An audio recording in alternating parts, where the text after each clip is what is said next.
That's it, Chris? Okay. Representative Ryan. General, great job. I want to just make a comment, if I could. For when you look at the retention numbers in National Guard, I will tell you as a retired Marine, General Corelli has made a significant change in the force status reporting. So while you might be seeing some reductions in numbers and a decline, as you mentioned, I would contend, from having been in the reserves for an extended period of time in my career, it's because you've really cleaned up the database significantly, as well as the fact that we're dealing with an op-tempo issue that's significant. I want to commend you for that, because I know how difficult it is to do the morally right thing. So again, I want to congratulate you. You know, I had a chance to serve with the National Guard extensively in different combat operations, and I made a comment when we talked about establishing pay officer, general officer parity. And General, I know you can't comment on this, and that's why I'm making the comment. There was a period of time when the National Guard was severely discriminated against and the reserve forces were vilified. In the Vietnam conflict, if you wanted to avoid going into combat, you joined the National Guard, and typically you were someone who were politically connected in one way, shape, or form. That is absolutely not true. And then you had a significant number of those people who did join the National Guard at that time, then started a deployment posture. And my good friend Alan McCormick's out there, and I know we served together in some of the same places in harm's way. And I would tell you that what the public needs to be aware of is that the National Guard combat readiness is better than the active component.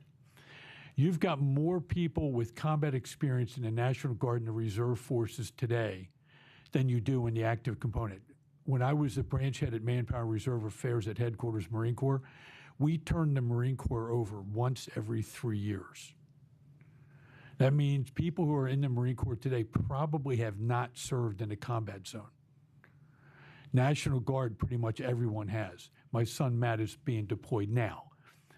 Representative Gobbler is getting back. We have another representative that doesn't want to serve with me any longer, and he's apparently leaving in September. But I mentioned this, though, because yesterday and there's a point to this. We had a hearing yesterday about the fire and emergency services. And Mr. Chairman, I'm going to recommend we do the same thing for the National Guard.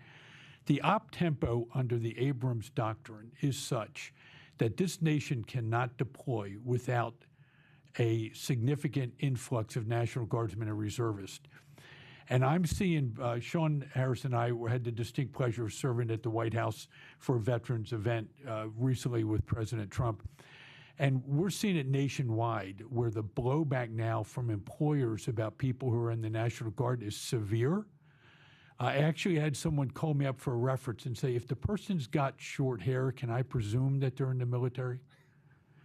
And I said, don't even bother to ask me the rest of that question, because you're about ready to violate federal law. And he said, you've answered my question, and hung up. And I don't know whether he won't answer the question whether or not the person got the job, but we're seeing that. And I'm extraordinarily concerned. And what I think we all ought to be aware of is that only 3 out of every 10 high school students can meet the standards necessary to get into the military, compared to 8 out of 10 when I was in high school. And yes, I did go to high school. It was a long time ago, but I did. But I mention this, though, because the nation's in the precipice of a crisis in terms of the National Guard as well. And General Corelli has done a phenomenal job of making sure, and the National Guard Association, of making sure that we've stayed manned effectively under extremely difficult situations. But I got recalled to active duty on September 11, 2001. My last combat tour was in 2005. I retired in 2011. That's 18 years ago. And if you see a National Guardsman or reservist with a Armed Forces Reserve Medal, there's an M device on there for mobilization. And it's not uncommon to see National Guardmen with a mobilization numeral of 6 and 7, meaning they've been mobilized 6 and 7 times. We have a crisis, and Mr. Chairman, I hope we will do the same type of commission that we did with SR6, so that we can head this problem off before it becomes a crisis in the next 10 years. Thank you.